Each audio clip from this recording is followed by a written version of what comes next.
Hey Sam, my assistant Nikki is filming me answering your questions because you have 100 questions. What do you got? You began your career writing for shows such as The Nanny and Friends. How did these opportunities arise as a new writer in such a big industry? I'll take it. Okay. Alright. Opportunities don't arise. Everybody wants to be a TV writer. You gotta be young. You gotta come to Los Angeles. You think I'm close enough for you to hear? Yeah. Alright, you gotta be young. You gotta come to Los Angeles. Nobody asks where you went to college or university, as the foreigners say. And what you have to do is write 10, 11, 12, 15 spec scripts, pilots, examples of your writing ability.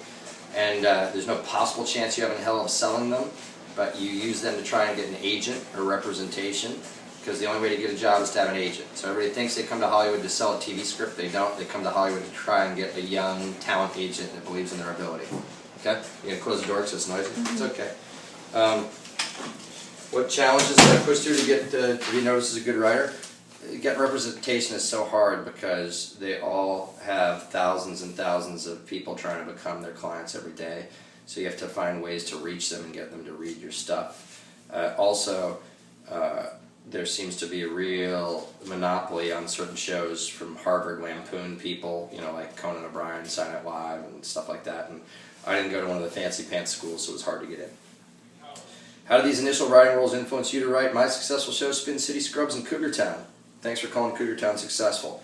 You know what? I think that you learn from every job or every experience, but ultimately the people that create TV shows, and I hope it doesn't sound self-aggrandizing, you have to develop your own voice. I feel like even though every show that you love as a kid is an influence, and movies that you love are an influence, that you could watch Cougar Town, Spin City, and Scrubs and not be surprised that they were by the same writer, because that's kind of the way I write. Hey, you have to be funny to write comedy. Thank you. It's a very difficult and risky chance one must take to create a show from scratch, and have it rebound on you so positively must make you extremely happy, proud, and lucky. It's true. What were inspirations behind these shows? Spin City, Gary Goldberg, who's my mentor, had worked with Mike Fox in sitcoms before, and he wanted to work with Mike again. And Mike had just done a movie called American President, and I thought he was really interested in the world of politics, because he can be kind of a scheming, slick guy and still be likable. Scrubs, my best friend from college is named John Doris, JD, not John Dorian, John Doris. Still lives in LA, was hanging out with him last night eating ice cream. He's a cardiologist. Just thought it'd be a great story to write about. And Cougar Town, just wrote that for fun for my friend Courtney and my wife. How do you successfully impart comedic elements so it means that people quote, reenact, and remember your own writing and comedy? That is like one of those humble brag questions. I don't know that that's true. I'm always gratefully surprised when people still talk about Scrubs or Spin City or respond to Cougar Town or Clone High. Clone High was really these guys, Chris Miller and Phil Lord, but I did it with them. But it's nice of you to ask it. But I just think that I'm lucky that some people find what I do funny. At any point were you stuck or struggling with ideas or writing that you're close to giving up? Everybody gets writer's block. It's never happened to me for a long period of time. Because I just write the same show over and over. Creating a TV made myself laugh. Creating a TV episode, initial idea to screening. Look, here's what's TV. TV is American comedy, especially, is group written in a lot of ways, because you all come up with outlines and all come up with ideas, and the showrunner or head writer tries to piece together different ideas. Usually, I can scrum to be an A story, B story, a C story that would make a good show. We then outline it together. We then talk through the outline so that each scene, people have some jokes, because the whole staff can pitch jokes, and they know that the pipe or exposition that has to go in each scene. And then the writer has 2 weeks to write a draft. They get notes from me. They have another week to do a final draft. And then at the end, I get to rewrite it, because most showrunners are control freaks and they write everything again in their own voice. And then you shoot it, and you edit it, and you answer the next question. What made you choose to write and create TV shows rather than cinema? The job of showrunner in television is so much better than the job in the movies, okay?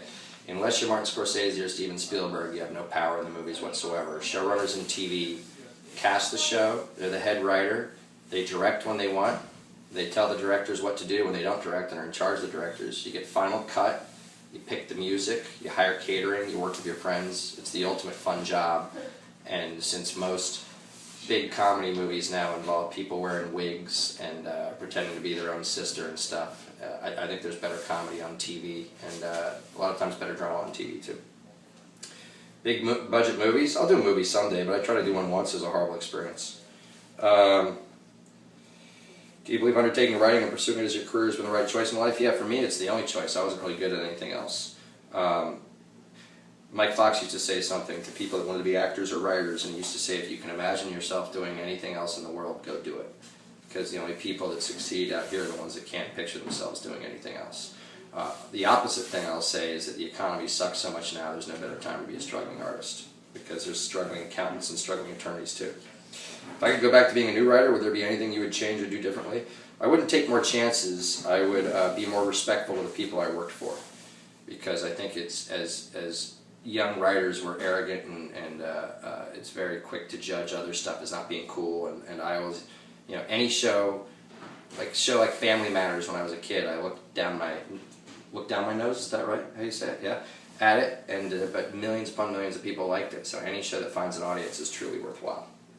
What are the pros and cons of being a writer? Well, shoot, I gotta tell you, anybody that they enjoy and that they would do anyways for free is lucky. I love writing and comedy and producing TV, and I love being around other writers.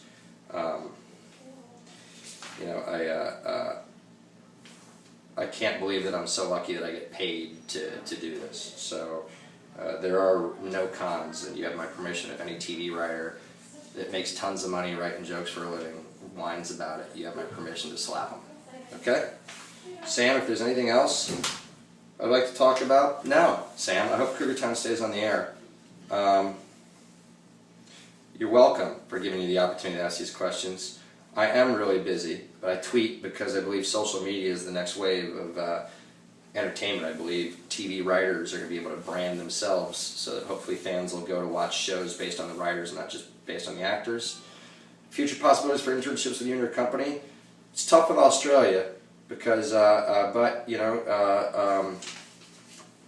when you get to the States, give it a shot. But I will tell you, just like trying to become a writer and get an agent, there's 9 billion people trying to be interns in all these companies. I was doing it once too. The girl shooting this, Nikki, she's a good person to find and ask, and hopefully by the time you come here, she'll be a producer or something.